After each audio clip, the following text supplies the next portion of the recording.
a lot of my dad's friends. Taking the life of somebody who's potentially innocent is the exact opposite of justice. Choice is yours. Despite a subpoena which became a key part in temporarily halting his execution, Robert Roberson did not appear Monday before the Texas House Criminal Jurisprudence Committee. State lawmakers issued it last week ahead of Roberson's scheduled Thursday execution for killing his 2-year-old daughter, Nikki, in 2002. They wanted him to testify as part of their investigation into Texas's 2013 junk science law. Inviting the death row inmate himself to testify is completely unprecedented. The law allows a person convicted of a crime to seek relief if the scientific evidence used against them is no longer credible. Since Mr. Roberson was convicted, the science has evolved.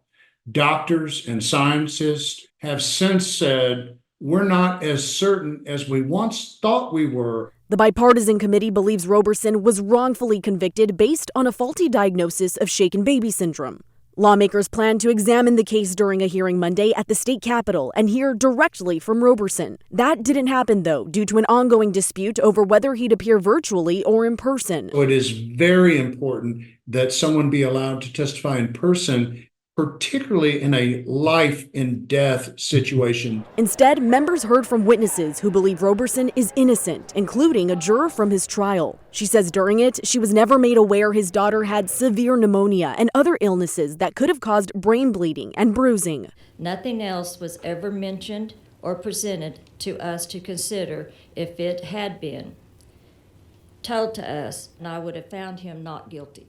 But Governor Greg Abbott was not in agreement with the hearing, arguing the committee overstepped its authority by interfering with his power to grant clemency, including execution stays. In an amicus brief, he says, unless the court rejects that tactic, it can be repeated in every capital case, effectively rewriting the Constitution to assign a power given only to the governor. Several Republican committee members, including Representative Jeff Leach, echoed concerns about the separation of powers, but maintained the subpoena was necessary. If we can't speak up and step up and work together to fix a system that has failed Robert and failed Nikki, then what are we even doing?